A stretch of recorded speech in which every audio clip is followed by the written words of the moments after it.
Primeramente les comparto un poco sobre quién es Moshe. Moshe es esposo, es padre de 2 niños, vive en el momento en Frisco, en Texas. Su corazón está en Latinoamérica, ya que vivió en Guatemala, México y República Dominicana. Es licenciado en teología y es amante de la teología sistemática. Además de esto, es contestador de preguntas con el ministerio God Questions. Si no lo han visto, es el Google bíblico, tiene respuestas para absolutamente todo, súper recomendado, me encanta. También es colaborador en la app YouVersion, creando planes de lectura en la aplicación de la Biblia. Y es creador de contenido y también director de un ministerio de adolescentes en Frisco Bible Church. Es un honor tenerte aquí, Renzo, y perdón, Moshe, y ya tenía ahí los nombres mezclados, pero te agradezco por este tiempo y te dejo la palabra. Gracias, bro. Perdón, tenía eco. ¿Me escuchan bien ahí? No, pero sin privilegio, Renzo, también, bro. Saludos, mi gente. De verdad, qué emoción estar aquí con ustedes. Qué nervios también. Voy a decirlo para quitármelo. De repente así me tranquilizo un poco. Em, Gracias por la presentación, brother. Sí, a mí me encanta mucho la teología sistemática. Me encanta enseñar. Si no saben qué es la teología sistemática, es básicamente una forma de estudiar la Biblia de manera sistematizada. Em, Eso puede ser temas como, digamos, si estamos hablando del fin del mundo, pues eso tiene un nombre, se llama escatología y trata con todo lo que tiene que ver con los eventos del futuro y todo eso, las profecías. Y hay una división o una subcategoría para cada cosa, ni se imaginan. Y eso, cuando yo empecé a estudiarlo, me abrió la mente de decir, wow, o sea, puedo estudiar al Espíritu Santo de manera sistemática, tocando todos los versículos de la Biblia acerca de un tema específico, pues es de lo más genial y me encanta. Hoy vamos a hablar sobre los argumentos a favor de la existencia de Dios, que es una combinación perfecta porque la apologética, que también me encanta mucho, pues viene a conectarse con la teología y con la teología sistemática, perdón, y me encanta lo que podemos aprender de Dios a través de su palabra. Sí, hay argumentos filosóficos, lógicos también, y vamos a conectarlos con lo que dice la palabra de quién Dios es. Yo creo que ese conocimiento de Dios es lo que nos transforma, nos hace conforme al Hijo. Así que vamos a entrarle. Denme chance aquí. Gracias, de verdad, ustedes siendo tan pacientes conmigo, de verdad aprecio demasiado eso. Pues, ya me presentaron, soy Moshe. Un placer. Con lo primero que vamos a entrar es con esta frase. Creo que muchos hemos escuchado esta Escuchado. frase, Dios está muerto. Y pues hay una película que se llama Dios no está muerto, ¿verdad? Creo que ya han hecho como 3 películas, me parece. Pues esta frase tan popular, tan rara, tan mala, tiene su inicio con este hombre, Friedrich Nietzsche. Y lo que él dijo, él fue un filósofo alemán y en su obra que se llama Así habló Zaratustra, Nietzsche había observado que la idea de Dios y la religión en general había como que perdido su influencia y su relevancia en la sociedad. Eso es lo que él estaba observando, es lo que él miraba y pues a él le gustaba mucho esa idea. Él decía, wow, si Dios está muerto, pues la gente va a poder vivir su vida como se debe. Le encantaba la idea de un Dios muerto porque él creía que era una oportunidad para que la sociedad dejase de depender de la religión o de la fe en Dios para encontrar sentido y propósito, significado o dirección en la vida. Él decía que en vez de depender de Dios, pues pensaba que la humanidad debía como asumir la responsabilidad de crear su propio sentido y propósito en la vida, pues basados en la voluntad de poder y también en la afirmación de la vida.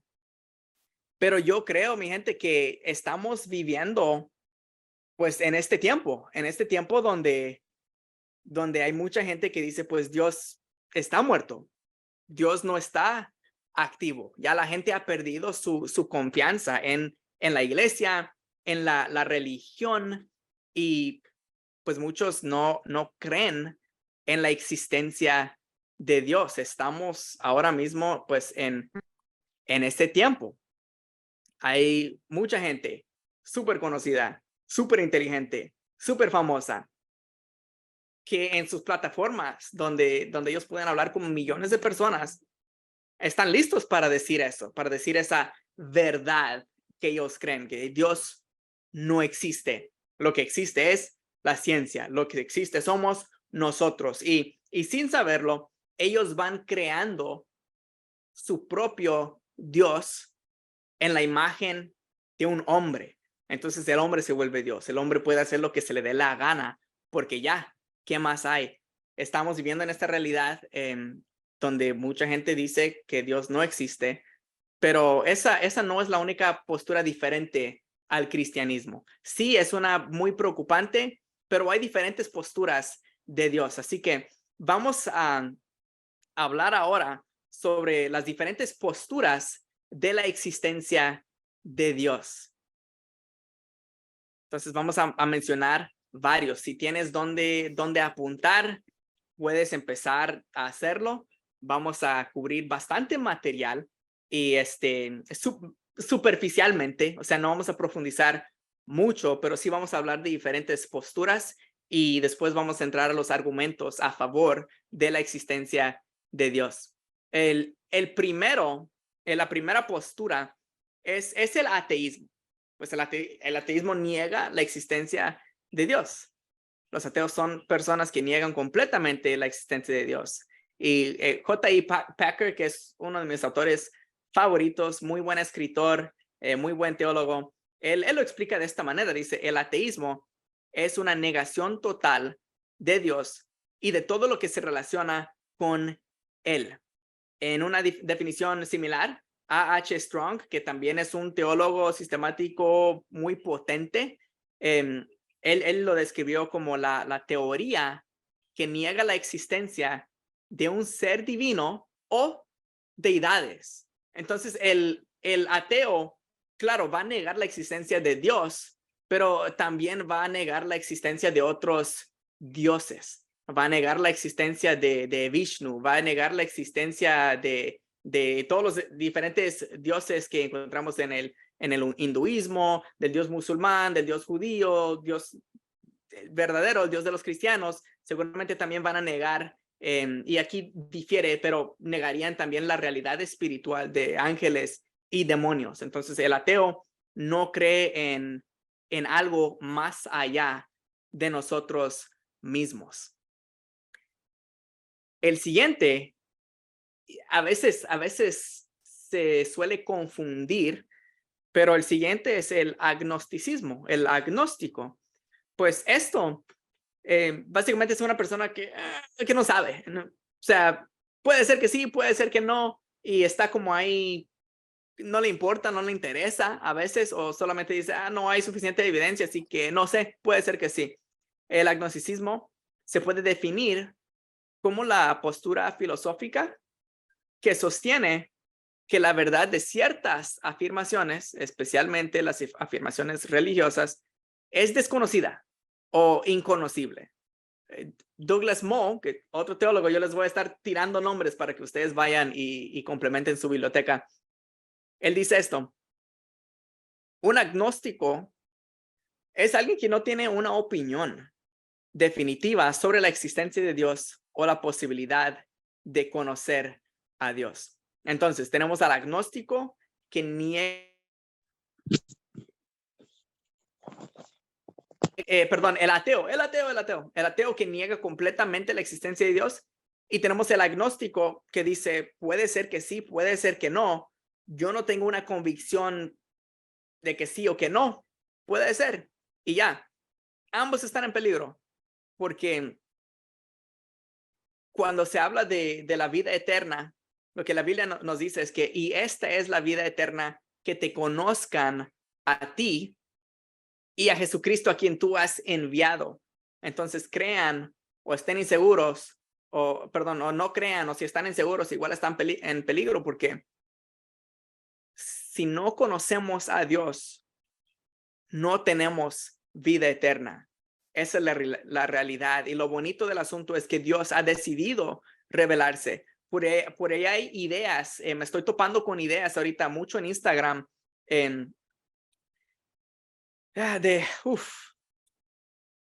los desconstructores, el deconstruccionismo, que básicamente dice, una parte dice, pues no podemos conocer a Dios, no podemos conocer nada de Dios, es lo que terminan diciendo, pero eso es una mentira.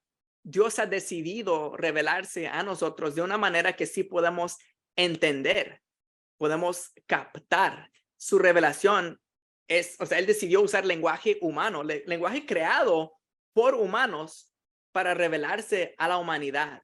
Dios está tan interesado en que nosotros le conozcamos otra vez, y esta es la vida eterna, que te conozcan a ti, es lo que dice la palabra. Dios quiere que lo conozcamos y ha dejado ser conocido. Él se revela a través de su palabra, a través de Jesucristo, a través de la creación. Mucho de la creación nos dice algo de Dios. Los cielos cuentan la gloria de Dios. Tú puedes ver hacia las estrellas y quizá por esto muchos astrónomos son cristianos, no sé, pero tú puedes ver hacia las estrellas y dices, wow, hay un Dios poderoso o hay algo poderoso, por lo menos creer en algo más allá. Tú puedes ver la imagen incluso, y sé que para algunos va a sonar como blasfemia, pero uno puede ver la humanidad, el humano, la mujer, el hombre, creados en la imagen semejante de Dios, pues Dios se revela de alguna manera a través de su creación, incluyéndonos a nosotros, el sentido de justicia que todos tenemos. Una justicia equivocada en muchas ocasiones. Queremos hacer lo correcto, a veces no sabemos qué es lo correcto, pero tenemos ese sentido de que existe algo correcto. Miramos que Dios se revela de diferentes formas. Entonces, tenemos al ateo que no cree, el agnóstico que no sabe, y el siguiente que vamos a ver aquí es el deísta. Pues, ¿qué es el deísmo? El deísmo es una creencia en la existencia de Dios como creador del universo, ¿ok? Por lo menos le atinaron ahí, Dios creó el universo, pero después de la creación, Él se ha retirado y no interviene en los asuntos del mundo. Según el teólogo Wayne Grudem, el deísmo sostiene que Dios creó el universo, pero no tiene ninguna relación continua con Él. Entonces, aquí es donde le atinaron. Dios creó el universo. Perfecto. Dios creó el universo, pero Dios también sostiene todas las cosas. El deísta, y puse una imagen de un reloj ahí, porque es básicamente como un relojero.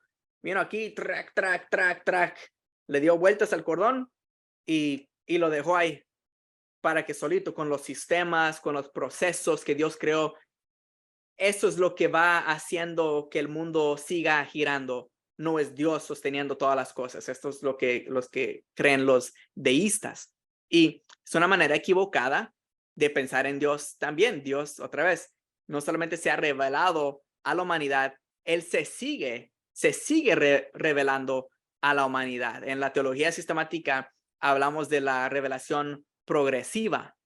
Y eso significa, pues, para darte un ejemplo sencillo, hay mucha gente que dice, no, pero el Dios del Antiguo Testamento es diferente al Dios del Nuevo Testamento. Unos llegarían a decir, son dos dioses diferentes. Eso es algo que escuché este año. Y, ok. Pero la manera de entenderlo es básicamente Dios se ha ido revelando de manera progresiva, darte un poquito revelarte un poquito de quién es Él, un poquito más, un poquito más, un poquito más, un poquito más, conforme la sociedad ha ido creciendo o madurando, o envejeciendo más bien, no sé cuál sería el término correcto, pero Dios se va revelando de diferentes maneras a través de los años, y por eso en el Antiguo Testamento hay muchas reglas y, pero ¿por qué tantas reglas? Y después hay gracia y hay una libertad. Es lo mismo yo tengo 2 niños. Cuando uno decide, digamos, tocar una hornilla o poner su mano sobre una vela caliente, lo primero que le hago es ponerle una regla. Pues le doy así a la mano, primero que nada, y le pongo una regla: no toques la vela. Le explico, o sea, él no tiene la madurez para entender. Cuando tú pones tu mano en una llama, pues los sensores, las neuronas, el cerebro te envía una señal que tu mano se está calentando, te está hiriendo y sacas la mano. Él no tiene la madurez para entender eso. Y de la misma manera, desde el Antiguo Testamento, pues Dios tenía que ir formando a través de las escrituras cierta madurez especial para que fueran entendiendo quién es Él. Se demostró como el Dios de ira y después el Dios de gracia. Y no entenderíamos el Dios de gracia si no fuera por el Dios de ira. Entonces Dios se va revelando y Dios está muy, muy interesado en relacionarse con nosotros, contigo, conmigo hoy. No es el relojero que le dio vueltas y lo dejó por ahí. Entonces ese es el deísmo. El siguiente es el monoteísmo. Este señor aquí no cree, sí, este es Wayne Grudem. Y lo tengo ahí porque él dice una frase de lo que está aquí. Monoteísmo es básicamente creer en un Dios, ¿verdad? Es la creencia en un solo Dios, en contraste con el politeísmo que vamos a mencionar ahora, que es la creencia en múltiples dioses, en varios dioses. Según Wayne Grudem, el monoteísmo es la creencia en un solo Dios verdadero y vivo que creó todo lo que existe y que todavía controla todo lo que sucede. Dios es soberano, Él está en control, Él controla desde el átomo más pequeño hasta el universo, ¿verdad? Hasta los sistemas solares. Esta creencia es fundamental en el judaísmo, el cristianismo, el islamismo, entre otras religiones. Entonces, este sería el monoteísmo. Y vamos a entrar para lo siguiente aquí. Perdonen. El politeísmo. No sé en qué están los números ahorita, pero hay millones. Hay millones de dioses. No sé cuántos son los millones. Creo que la última vez que escuché eran 10 millones. No sé quién cuenta o quién tiene tiempo para nombrar a tantos dioses, pero se habla de muchos dioses y esto es el politeísmo. El politeísmo es la creencia en la existencia de múltiples dioses, cada uno con un conjunto de poderes y atributos únicos. Según el teólogo y filósofo William Lane Craig, el politeísmo es una forma de teísmo, o sea, creen en Dios, no son ateos, creen en Dios, Dios es una forma de teísmo que sostiene la existencia de múltiples dioses en lugar de uno solo. Esta creencia es común entre muchas religiones antiguas, como la griega y la romana, así como en algunas religiones actuales, como el hinduismo y el shintoísmo. Creo que en muchas de las, en Latinoamérica, pues todavía uno como que entiende, pues los mayas tenían estos dioses, los azteca, los inca, serían formas de politeísmo, lo que miramos ahí. Así que lo que vamos a hacer ahora es, vamos a hacer grupos pequeños. Me interesa que ustedes se metan al diálogo y que puedan también hablar de estos diferentes temas. Así, siempre el pasaje que se cita para la apologética se encuentra en Primera de Pedro. Y a veces yo tengo un problema con esto, y porque yo he sido el problema en muchas ocasiones. Por eso lo reconozco. Y ahora pues lo veo en otros. Pero Primera de Pedro 3:15 al 16 dice: más bien honren en su corazón a Cristo como Señor. Estén siempre preparados para responder a todo el que les pida razón de la esperanza que hay en ustedes. Entonces, o sea, tu idea de quiero estar preparado, genial, genial. La siguiente parte dice, o sea, tenemos en el 15 el qué y el 16 nos dice el cómo. Y esto es lo que yo otra vez fui yo el que hacía esto, quería ganar el debate, quería hablar de lo que yo estaba leyendo, dejar en mal a los incrédulos, básicamente para que mis hermanos cristianos se sintieran como que, wow, yeah, es cierto, los cristianos también tenemos gente inteligente, listos para debatir. Mi corazón no estaba en el lugar correcto, era mucho orgullo, toda la onda. Y el 16, hace un par de años, resaltó porque nos da el cómo debemos de tener esos diálogos y dice, háganlo con gentileza y respeto, manteniendo la conciencia limpia. ¿Saben cuántas conversaciones yo tuve en el pasado cuando recién empecé a estudiar teología, donde la conciencia no me queda limpia porque ofendí, porque quizá le cerré la puerta a alguien que podría estar dispuesto a entrar a una iglesia, quizá le cerré la puerta? Y dice, para que los que hablan mal de la buena conducta de ustedes en Cristo se avergüencen de sus calumnias. Entonces, es genial siempre recordar que cuando entremos a estas conversaciones, lo hagamos de las dos formas, ¿verdad? Y Pavel, yo no digo que no hayas entrado así, solo estoy complementando lo que yo hice mal y me encantaría que ustedes sí se preparen y que lo hagan de la manera que Dios nos llama, para que no cometan ese mismo error, que otra vez soy el primero que lo hizo.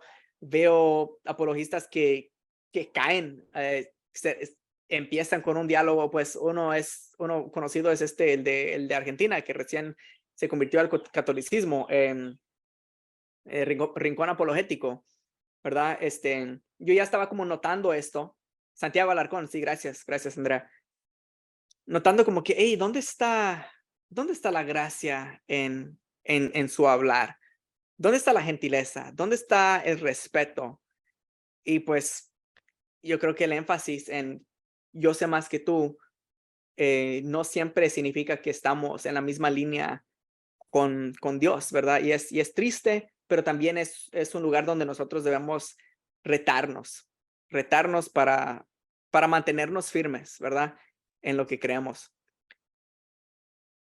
Vamos a entrar a un par de diferentes razones por las que las personas no creen en Dios. Así que, ¿por qué no creen en el Dios verdadero? Hay un par de pasajes que vamos a leer aquí en pantalla y después vamos a tener otro tiempo de grupos pequeños también. Así que entrémosle. Una de las razones por las que las personas no creen en Dios es por el pecado. O sea, suena muy como, claro que sí, pero la incredulidad es un resultado del pecado. Las personas no creen en Dios porque están espiritualmente muertas, están ciegas a la verdad de Dios por causa del pecado. Y aquí hay un par de pasajes. Aquí vamos a hacer esto. Si alguien podría abrir su micrófono y leer el primero, Romanos 3:23, y los dos, por favor. Si alguien se lanza y lo lee, nos ayudaría bastante.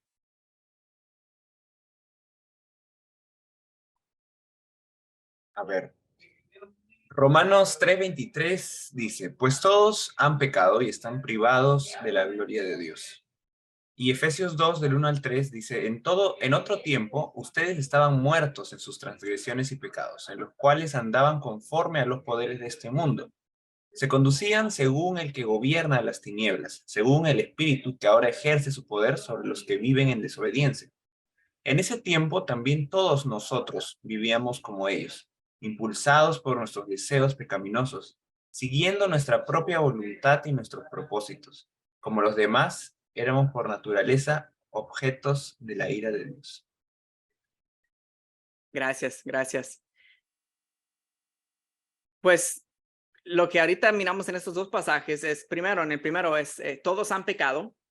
Y lo segundo es que quienes no están en Cristo están siendo influenciados o controlados por demonios. Eso es, o sea, es una idea inquietante, pero cuando miramos el lenguaje de Efesios 2, 1 al 3, donde dice se conducían según el que gobierna las tinieblas, según el espíritu que ahora ejerce su poder, un espíritu que ejerce su poder en los que viven en desobediencia, estamos viendo una influencia demoníaca, digo yo, porque Satanás no tiene, o sea, Satanás como él es singular, no tiene el poder para poder a cada uno, a cada persona, pero hay una presencia demoníaca, el poder de los aires o como le quieran llamar, que está en contra de nosotros. Y la guerra espiritual es algo que no vemos. En algunos círculos, digamos, en los círculos reformados donde yo estoy, pues no pensamos mucho en eso, pero está ahí, está presente y es una idea inquietante.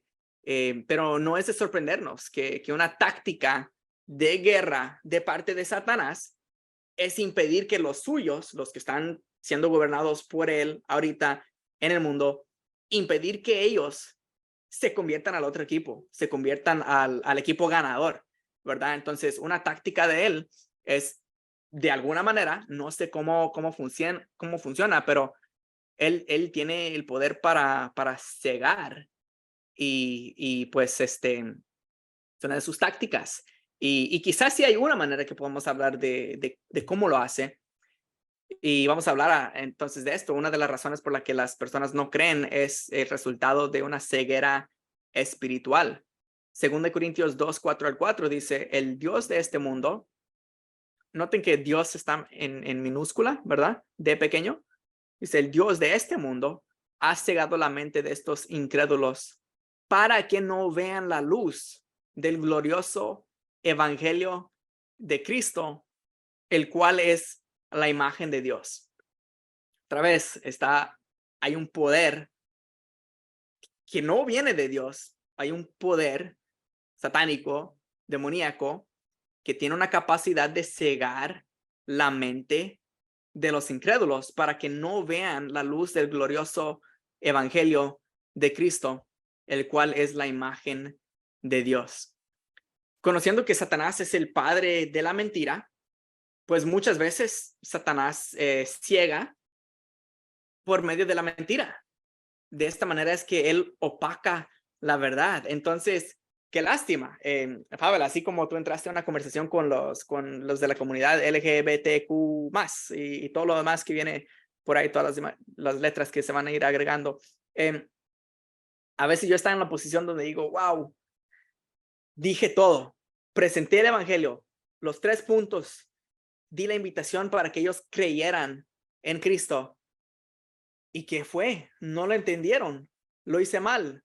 Yo he estado ahí y pues la verdad es que no, quizá no lo hiciste mal, pero están cegados.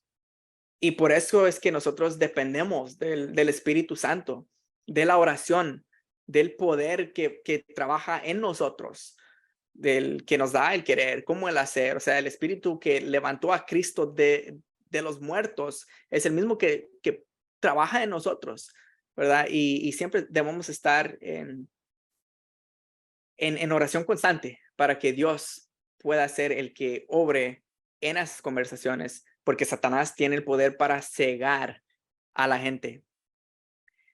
Juan 8:44, hablando de mentira, dice esto: ustedes son de su padre, el diablo, cuyos deseos quieren cumplir. Desde el principio, este ha sido un asesino y no se mantiene en la verdad, porque no hay verdad en él. Cuando miente, expresa su propia naturaleza, porque es un mentiroso. Es el padre de la mentira. Pero Satanás no es el único que influye. Sí, yo creo que hay 2 extremos: el creer que Satanás está encargado de todo, como que tuviera el mismo poder que Jesús. En Facebook hace un par de años se viralizaba una imagen donde decía, escribe amén si crees que Dios si amas a Dios, algo así.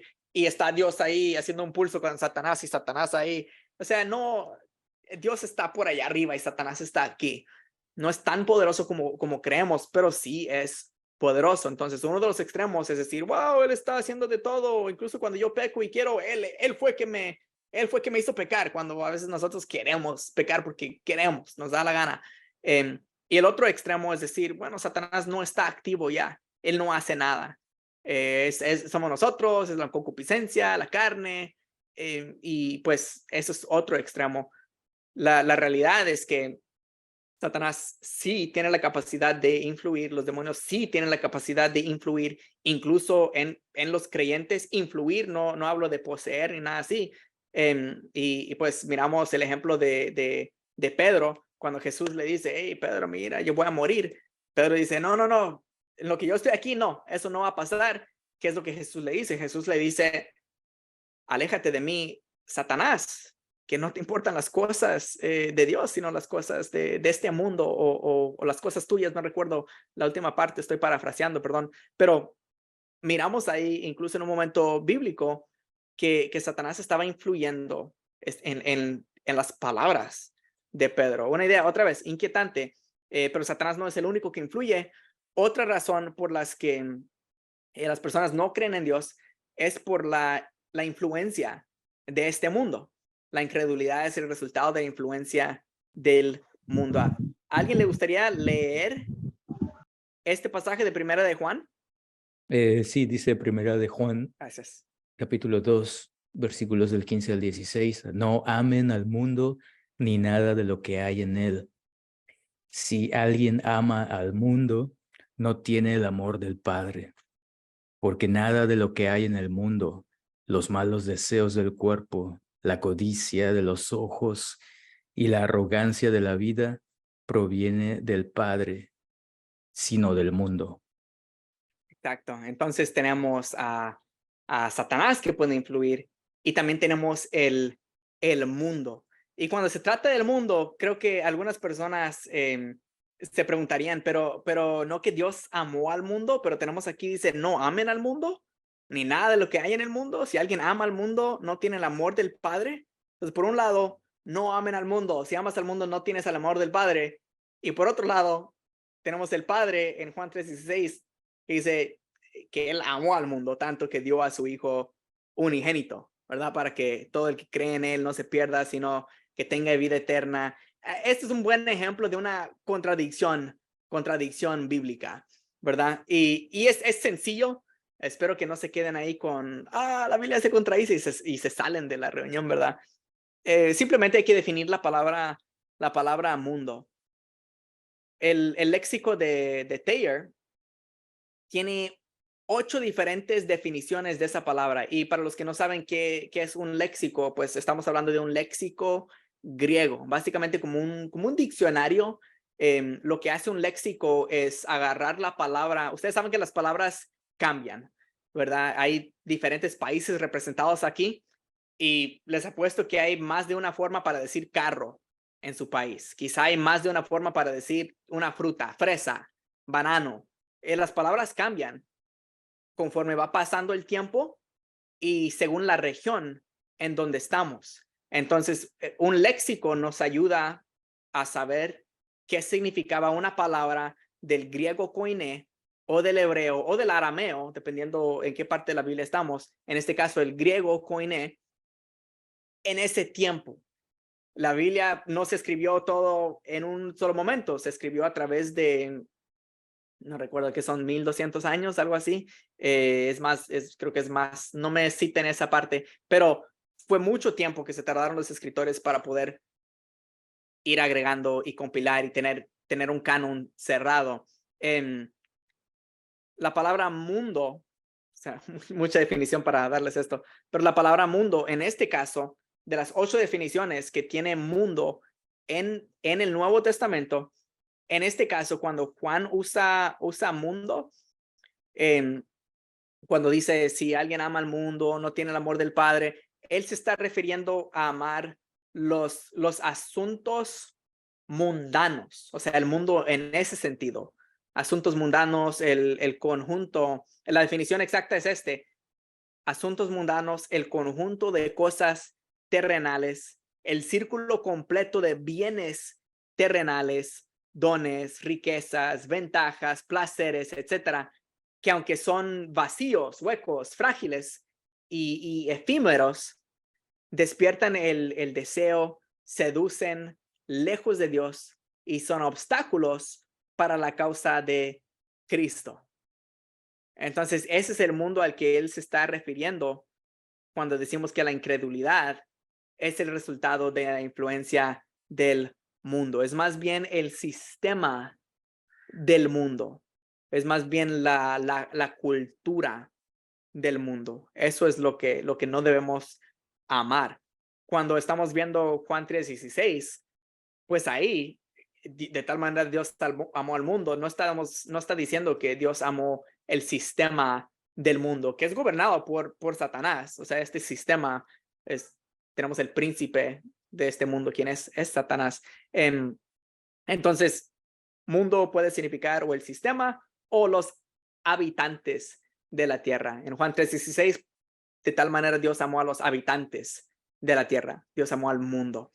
Entonces, otra razón por las que las personas no creen en Dios es por el problema del mal, la teodicea. Muchos de ustedes hablaron sobre eso y qué interesante, porque ese es del que yo más escucho. ¿Oh, no crees en Dios? Sí, no creo en Dios porque cuando estuve pequeño, mi abuelito murió de cáncer y yo no pude, o sea, ¿cómo puedo creer en un Dios que me quitó a mi abuelito, que tiene el poder, o sea, un Dios omnipotente y omnisciente, que sabía que esto iba a pasar y no curó a mi abuelito y me dejó a mí, que yo tenía 5 años ahí en llanto, en dolor? No puedo creer en un Dios así. Esa es la mayoría de lo que yo escucho personalmente. Nunca he tenido que hablarle a alguien sobre, digamos, sobre otras de las perspectivas. Perdón, los vamos a tocar antes. Estaba pensando, les voy a dar un spoiler. Pero esto es lo más popular en mi caso. Las personas dudan de la existencia de Dios porque pareciera que Dios no interviene ante la injusticia y la barbarie. Es cierto que a veces parece que Dios no interviene en situaciones injustas o dolorosas, y esto puede hacer que algunos duden de su existencia, pero la verdad es que Dios sí existe y su silencio no significa que no le importe lo que nos suceda. Según la profecía de Habacuc, en los primeros capítulos, el primer capítulo, llegará un día en que Dios juzgará todo lo que está mal en el mundo y se asegurará de que se haga justicia. Yo estoy, o sea, emocionado por eso, porque creo que cada uno de ustedes tiene una historia donde dice, wow, me hubiera gustado que Dios hubiera intervenido de una manera diferente. Al final, todas las cosas funcionan para bien. ¿Qué es bien? El bien en ese pasaje es ser hechos conforme a la imagen de Cristo. Este problema por el que estoy atravesando, sea, nosotros hemos tenido pérdidas de embarazos, creo que eso ha sido lo más feo en mi caso, pero incluso en esos momentos más feos, es bueno recordar que todas las cosas funcionan para bien. No el bien que yo tengo aquí, no lo que yo pienso que es bien, sino el contexto de ese pasaje está diciendo, funcionan para hacerte conforme a la imagen de Cristo. ¿Cómo esto, la pregunta es, cómo esto me está moldeando más a Cristo? Me está creciendo y podemos pensar en las características de Cristo.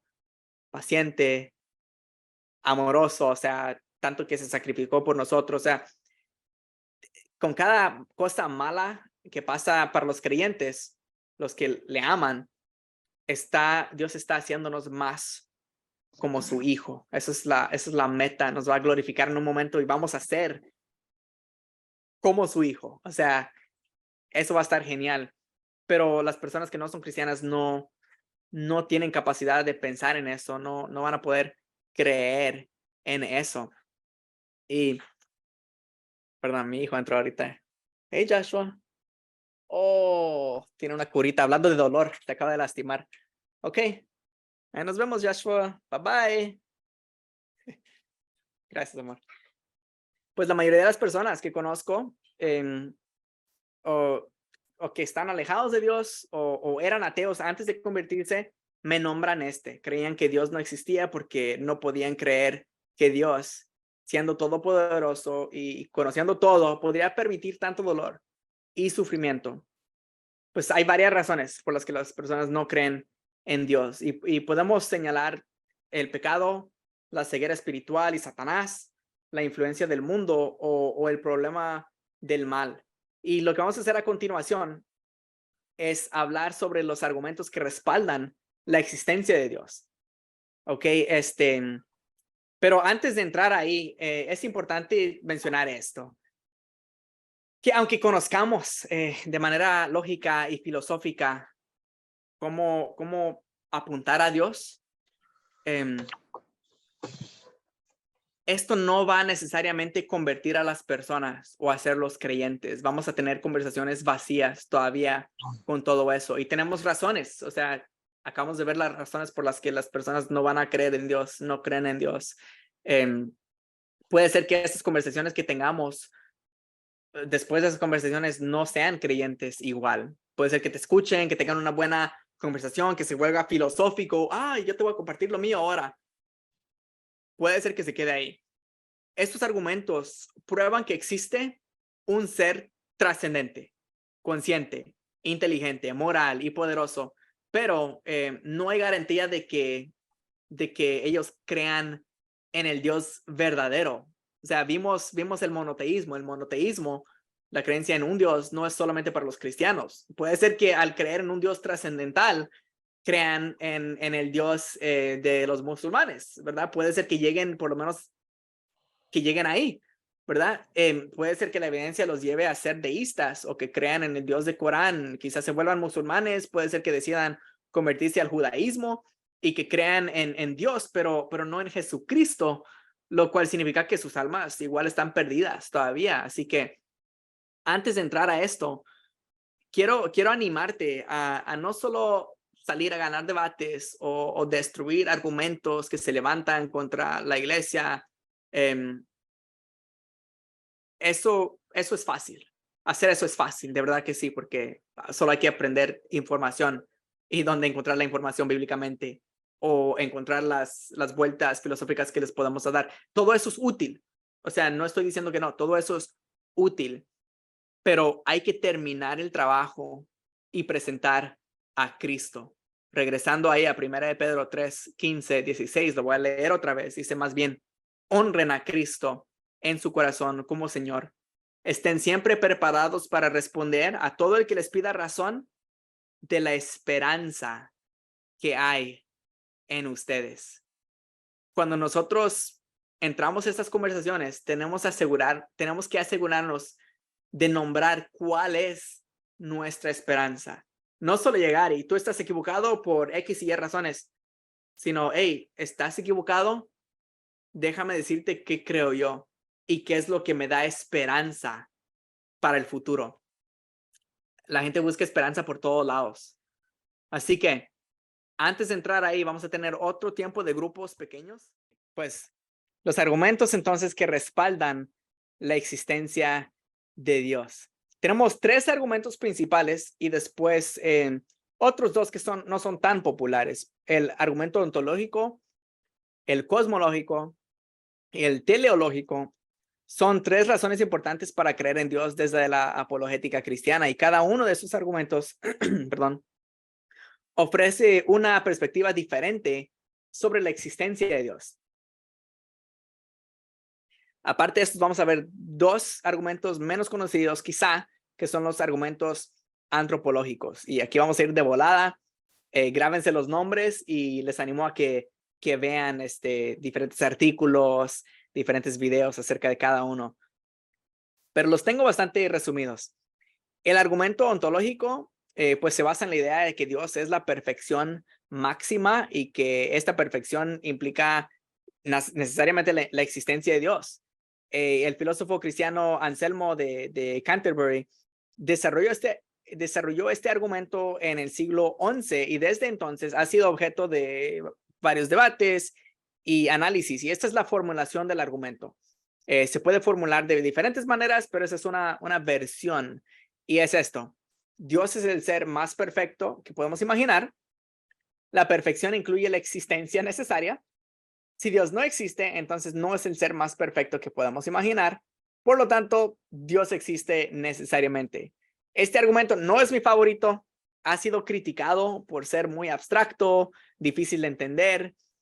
Aunque no es concluyente por sí solo, puede igual ser una herramienta útil para reflexionar sobre la naturaleza de Dios y su existencia. El siguiente es el cosmológico. Pues es un argumento que intenta probar la existencia de Dios a partir de la existencia del universo y su origen. La formulación más común de este argumento cosmológico es todo lo que existe tiene una causa, ¿ok? El universo existe, por lo tanto, el universo tiene una causa y esta causa debe ser algo que no tenga una causa y a su vez que sea capaz de crear, de causar todo el universo, y este ser es Dios, que sería la causa no causada del universo. Ese es el argumento cosmológico. Entonces, básicamente se basa en la observación de que todo lo que existe tiene una causa y esa causa tiene que tener su causa y así sucesivamente hasta llegar a la causa eterna, que es Dios. El teólogo Tomás de Aquino, quien fue un teólogo y filósofo durante el tiempo medieval, él formuló una de las versiones más influyentes de este argumento cosmológico en su obra Summa Theologica. Y es básicamente esto, los 4 puntos que tenemos. Entonces, el argumento cosmológico. Ahora, vamos a ir al siguiente, que es el argumento teleológico. Este argumento también se conoce como el argumento del diseño y se basa en la observación de que el universo tiene un propósito y un diseño inteligente. Y pues esto implica la existencia de un creador inteligente. Creación, creador. Diseño, diseñador. Esa es la idea que estamos explorando aquí con este argumento teleológico. Entonces, la complejidad y todo el orden que nosotros miramos en el universo, así como la existencia de seres vivos, pues sugiere que hay un propósito y una inteligencia detrás de todo lo que existe. Y miramos propósito en muchas cosas, en muchos de los sistemas que Dios ha creado, en pues el diseño en el interior nuestro, cómo funciona todo, y en los animales. Entonces, de ahí vienen esos diferentes argumentos. Una formulación básica de este argumento es que el universo, perdón, muestra una complejidad y un orden impresionante. La complejidad y el orden requieren una explicación, el por qué así. Y la explicación más plausible es que el universo fue diseñado por una inteligencia. Por lo tanto, es probable que haya una inteligencia detrás del universo. Y otra vez, Tomás de Aquino fue el que argumenta que todas las cosas naturales tienen un propósito y una finalidad. Y esto implica la existencia de un ser inteligente que los ha creado y que les ha dado este orden. Otra vez, esto podría hacer que la gente piense en un alguien, no necesariamente en el Dios de la Biblia, y por eso es necesario nosotros terminar el trabajo y hablarles de Cristo como el Hijo de Dios, como Dios, el Dios verdadero que creó el universo y lo ha ordenado de manera que las cosas naturales funcionen de acuerdo a su propósito. Un teólogo bastante bueno, Norman Geisler, él dice pues esto, para resumirlo: la complejidad del universo, la precisión de sus leyes físicas y la diversidad de la vida en la Tierra sugieren que hay un creador inteligente detrás de todo esto. Entonces, este argumento es una que se basa también en la observación de la naturaleza, porque Dios se revela de diferentes formas y, como dijimos al principio, la naturaleza es una de esas formas. Entonces, estos son los 3: el argumento ontológico, cosmológico y teleológico. Son las pruebas más conocidas para la existencia de Dios. El ontológico, pues, se centra en la idea de que la propia definición de Dios implica su existencia necesaria. El argumento cosmológico argumenta que todo efecto debe tener una causa, y la causa divina, quien es Dios. Y el teleológico, que se enfoca en la complejidad, el orden y el propósito del universo, y eso da evidencia a un diseñador inteligente detrás de la creación. 2 más, mi gente, y vamos a cerrar con un par de preguntas. Y estos son los argumentos antropológicos. Se me hace que alguien mencionó algo de esto al principio, pero el argumento moral, que dice la existencia de una ley moral universal y objetiva, sugiere que existe un ser santo y justo que establece y mantiene la moralidad. La idea de que la moralidad es simplemente una convención social, una invención humana, no puede explicar adecuadamente la universalidad y la objetividad de la moralidad. La moralidad tiene su origen en la naturaleza de Dios y su existencia sugiere la existencia de un ser superior. Entonces ese es uno. Uy, me cayó un bicho aquí. Ok. El otro argumento antropológico es el argumento histórico o etnológico. En la historia y en todas las etnias, todas las diferentes tribus, hay una idea de que hay un Dios o hay varios dioses, pero el humano quiere adorar a algo más allá de sí mismo. Entonces, la creencia en lo divino y la búsqueda de lo eterno es un fenómeno universal que se encuentra en todas las culturas y todas las sociedades del mundo, de todas las diferentes épocas del mundo, lo que sugiere que Dios ha estado presente en la vida del hombre a lo largo de la historia y ha tenido un impacto significativo en la forma en que los seres humanos piensan y viven sus vidas. Y claro, la gente ha confundido quién Dios es realmente, y lo que terminamos haciendo aquí es crear un Dios a nuestra imagen cuando en realidad es viceversa. Entonces, estos son los diferentes argumentos antropológicos.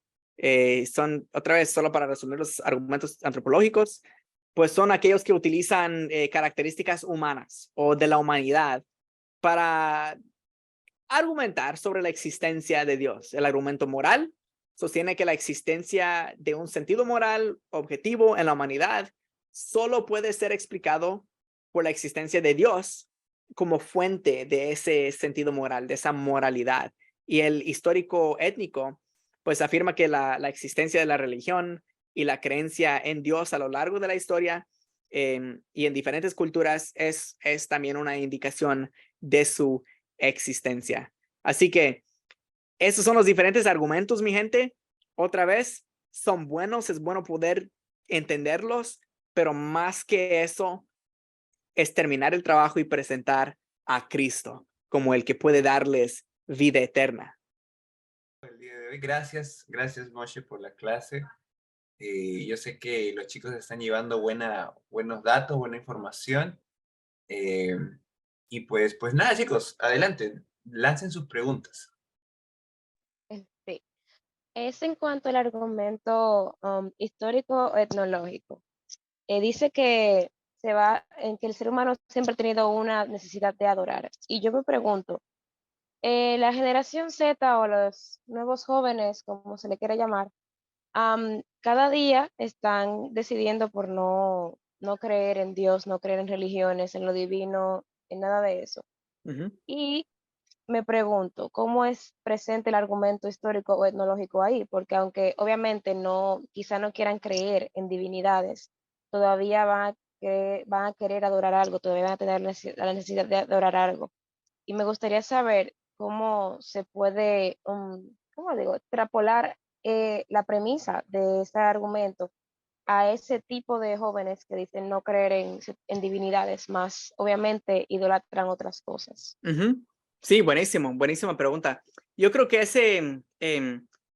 estos argumentos, digamos, nosotros hay evidencia universal, ¿verdad? Porque todos tenemos acceso a la historia y también por la globalización, pues tenemos acceso a lo que se está haciendo en diferentes regiones, pero no necesariamente significa que en cada lugar vamos a ver gente que está adorando a algo de manera espiritual e intencional, ¿no? Porque hay sociedades que son completamente ateos, entonces esos no serían un buen ejemplo de este argumento. Pero lo que el argumento dice en relación a esas personas que no creen en nada, es decir, hey, ustedes que no creen en nada, pongan atención a través de toda la historia y en la mayoría del mundo, las personas están adorando algo, a una divinidad, algo, ¿verdad? Entonces, el reto es más bien, ¿cuál es la explicación de eso, lo que ellos están haciendo? Aunque no necesariamente aplique para ese grupo de personas, ¿verdad? Así lo pensaría, lo pensaría yo. No sé si te respondí la pregunta. Sí, muy buena explicación, gracias. Genial, gracias, Elizabeth. A ver, tenemos una pregunta aquí que escribe Bernabé. Dice, tengo una duda, ¿cómo saber cuándo una persona tiene dudas genuinas sobre Dios y cuándo solo busca generar una discusión que no lleve a nada? Buenísimo, buenísimo. Creo que, digamos, donde es difícil eso es cuando estamos, digamos, en un chat, ¿verdad? Cuando no estamos comunicando con el 100% de lo que podemos comunicar, ¿verdad? Creo que en persona a veces uno lo puede distinguir. ¿Por qué? Porque uno entiende, o sea, somos expertos en el lenguaje corporal, ¿verdad? De ahí viene mucha de nuestra comunicación, el tono de voz, y no solo en las palabras, ¿verdad? Una cosa que me ha funcionado a mí es, y aquí es donde yo tiendo a salir de conversaciones, porque donde me entero más de gente que está en contra o quiere debatir es por medio de Instagram, en los comentarios de varios de mis posts. Y ahí es donde siempre estoy como, Señor, ¿será que esto es una oportunidad para poder conversar con ellos y explicarles algo? Pero si yo voy notando que realmente están, digamos, quieren decir, Dios no existe. Y ok, yo presentar, digamos, hacer la pregunta, ¿por qué crees eso? Y como intentar averiguar cuál es la razón por la que no creen, como lo que vimos. Pero de repente si cambian de tema y cambian de tema y cambian de tema y todo es como para confundir y no responden a las preguntas que tú les haces como para entender. Esa es una buena manera de saber que realmente no se lo están tomando en serio cuando vienen como de manera antagónica, que solo quieren debatir.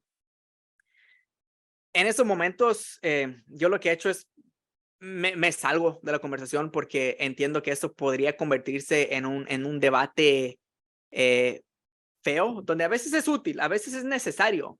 Digamos, si hay espectadores, si hay 10 personas que están luchando con su fe y viene alguien a intentar convencerlos de lo contrario, ahí sí, con mucho gusto yo entro al debate y empiezo a aclarar, empiezo a refutar, a defender la palabra de Dios. Pero si es solamente para lo que sea, para que la gente vea, ahí es donde yo digo como que, no, esto no suena a interés genuino. Creo que no te doy una respuesta clara porque no la tengo, pero es observar mucho y orar para saber si es un interés genuino. Sí, yo lo que podría agregar ahí es que, bien como dice Moshe, hacer la repregunta muchas veces es un paso importante para diagnosticar la intención de la otra persona. ¿Qué es lo que hacía Jesús? Vienen a él malintencionadamente para hacerlo caer y muchas veces Jesús les lanza una repregunta, como dejando entrever de, ok, ¿tú estás viniendo para buscar la verdad o estás viniendo a mí para hacerme una trampa? Buenísimo. Entonces, cuando hacemos la repregunta, muchas veces vemos si es que la persona está receptiva o no, porque se supone que nosotros somos cristianos porque seguimos a Jesús, que es la verdad. Entonces, somos los del equipo de la verdad. Perseguimos todo lo que tenga que ver con la verdad. Entonces, no tenemos que tenerle miedo a las preguntas porque toda respuesta verdadera nos va a llevar a Jesús. Entonces, vamos ahí, que nos hagan las preguntas, lancemos nosotros las preguntas, que sea una conversación. Eso es lo importante. Justo hoy día en la mañana con Cristian, que lamentablemente no está, estuvimos reflexionando en Pablo en Atenas. Y hay unos verbos interesantes en Hechos 17. Dice que Pablo discutía con los que estaban en la sinagoga, y discutir no es que se agarraba a golpes, sino Mm, que discutían en un intercambio de ideas, y también hablaba con los de la plaza, o sea, conversaba con los filósofos de la plaza. Y después el pasaje continúa y dice, eh, y exponía el evangelio. Entonces es como que conversa y expone el evangelio. Y hoy en día, cruzándolo con la pregunta de Lisbeth, los jóvenes quieren que nos ganemos su oído. O sea, no es como antes que uno se paraba a predicar y ya te escuchaban gratuitamente, ¿no? No, ahora la gente está bien demandante, pues porque en el mundo de los videos ellos hacen así y ya no nos escucharon, nada más.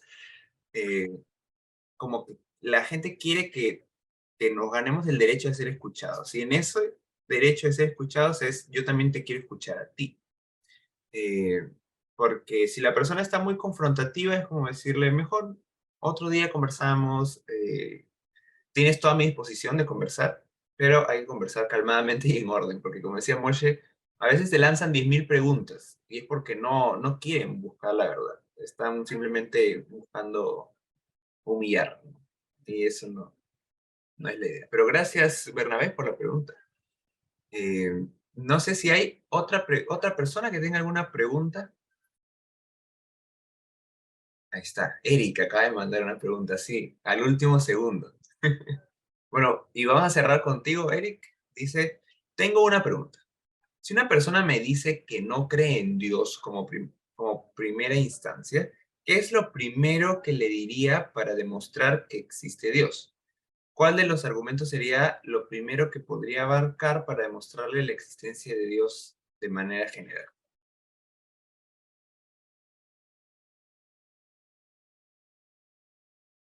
buenísimo. Sí, yo creo que iría otra vez a hacer las preguntas necesarias para poder entender, ¿verdad? Es una cuestión del diseño, digamos, no, es que yo creo en la evolución y por eso no necesito a Dios, porque la ciencia explica todo. Entonces, digamos, si es ahí, pues entonces podría ser entrar a una conversación, oh, pero mira, hay gente muy inteligente, muy, o sea, muy respetados dentro del ámbito cristiano que tienen una explicación diferente para estos fenómenos que estamos viendo en la naturaleza. Y otra vez la conversación como, mirémoslo, decime qué piensas.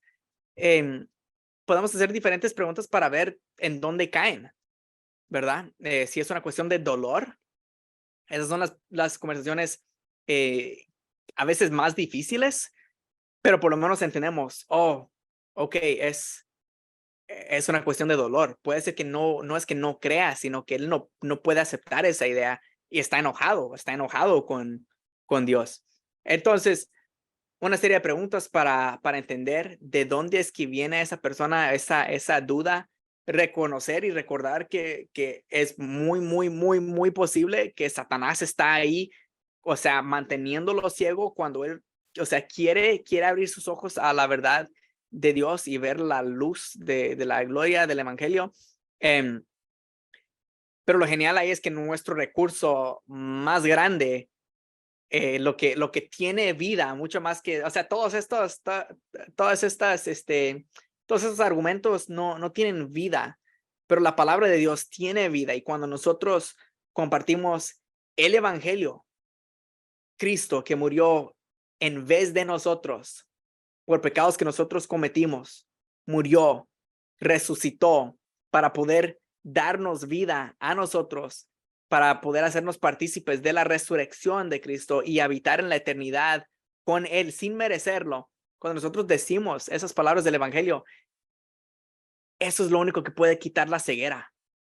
Es lo único que puede dar nueva vida y una mente renovada. La Biblia habla de una mente, de renovar nuestra mente, y es a través del poder del Espíritu Santo, ¿no? Entonces, sí, diagnosticar cuál es el problema, conversar acerca de eso, hacerle las preguntas necesarias y y el evangelio, más que todo.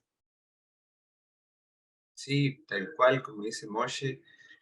Y como ayer vi un meme que decía, sí, yo he estudiado tantos años para poder decir, depende.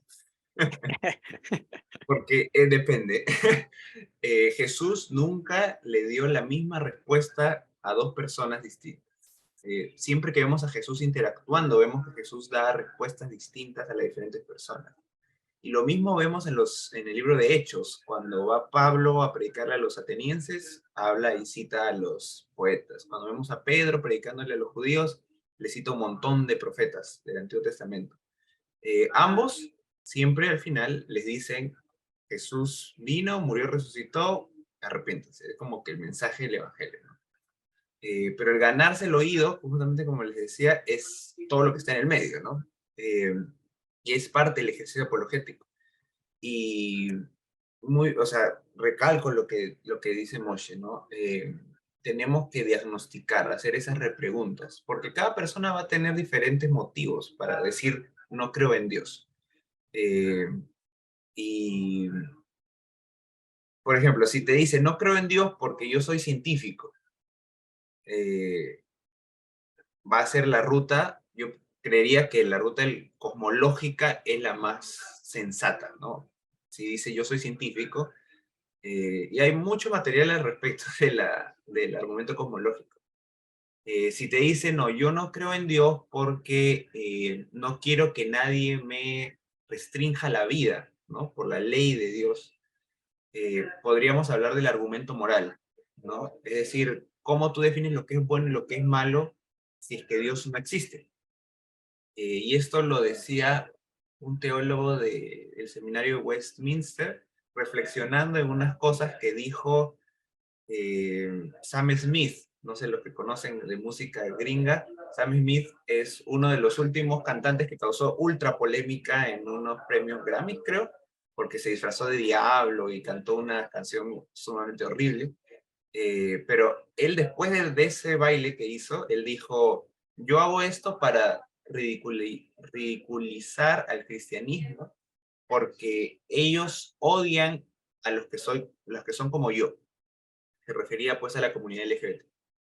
Y el teólogo reflexionaba al respecto y decía, lo que no se da cuenta Sam Smith, o Sam Harris, o ya, me estoy equivocando el nombre, pero cualquier cantante, lo que se está equivocando acá es que al descartar a Dios, su propia demanda de respetar su identidad también se va por la borda. Porque, ¿por qué respetar la identidad de alguien si es que no existe ninguna ley moral que diga que los seres humanos valen lo mismo? Y si no existe Dios, solo existe la materia. Y si solo existe la materia, tú y yo somos pedazos de carne. Y como decía Nietzsche, hay algunos que son más iguales que otros. Es decir, algunos son más fuertes y van a poder imponer su voluntad. No tendríamos derecho a los derechos humanos, no tendríamos derecho a nada, básicamente, porque seríamos como cualquier animal, como cualquier piedra, ni siquiera como cualquier animal, porque somos átomos, nada más. Pero si existe Dios, pues existe una bondad, una maldad, existe nuestra dignidad humana. Entonces, tú me dices que no quieres creer en Dios porque no quieres ser restringido, pero ¿y qué si Dios lo que dice es lo bueno? Justamente como decía Moshe al inicio, ¿no? Un papá que se preocupa por su hijo a que no se queme la mano. El hijo podría decir, no respetas mi libertad, yo quiero quemarme con tranquilidad sin saber qué significa quiero quemarme. Y eso podría ser el argumento moral. Y si es que me dice, no, yo no quiero creer en Dios porque mi mamá murió, a un familiar le dio cáncer, etc. Eso podemos llegar más rápido al tema de la cruz. Como bien decía Moshe, nosotros como cristianos tenemos una religión, hablo de religión de manera particular hacia un no creyente, ¿no? Única, así es, uniquísima en el mundo. ¿Por qué? Porque tenemos el único sistema de creencias que puede decir que Dios se compadeció de nosotros y ha sufrido con nosotros. No hay ninguna otra religión del mundo que diga eso. Y me acuerdo de una enseñanza que dijo el maestro de R.C. Sproul, que se me fue el nombre. Dicho sea de paso, los que sepan inglés, sus videos están por ahí en YouTube. El tutor, el mentor de R.C. Sproul, ahí tiene sus videos, casi nadie lo visita, pero muy interesantes. Él dice, el cristianismo, una de sus pruebas mejor hechas es que es tan fuera de serie de todas las otras religiones que solo a Dios se le pudo haber ocurrido. A ningún humano se le hubiese ocurrido un sistema de creencias en el que Dios viene y muere por nosotros. Como que a quién se le hubiese podido ocurrir tan buena historia de morir en la cruz para traer vida. Es como increíble. Y bueno, ahí podemos hablar del consuelo de Dios y todo el tema, ¿no? Entonces, yo te pondría 3 posibilidades. ¿Hay más? Hay más. De repente te encuentras con una mujer samaritana en el pozo y le hablas de el agua, ¿no? En cualquier situación es distinta. Entonces, nada, esa es mi respuesta. No sé, Moshe, si quieres decir algo ya antes de cerrar. No, pues súper agradecido, mi gente. Gracias por la paciencia al principio y durante también. Pero ha sido un placer, de verdad que sí. Y cualquier cosa estoy para servirles. Me pueden seguir y cualquier duda, respondo todos los mensajes. Intento de verdad para tener una comunicación bastante abierta y pues estoy abierto pues a que siga la conversación, mi gente. Así que bendiciones y gracias. Gracias a ti, Moshe. Ya saben, lo pueden seguir a nuestro hermano en @holymoshe, ¿no? En Así Instagram. mismo. Así mismo en Instagram. Entonces, nada, mis hermanos, muchas gracias por acompañarnos el día de hoy. Dios mediante vamos a estar subiendo la grabación de hoy día a YouTube, a nuestro canal. Se lo vamos a pasar a ustedes por el grupo WhatsApp. Y nos vemos en el siguiente taller o el siguiente curso. Que Dios los bendiga, mis hermanos.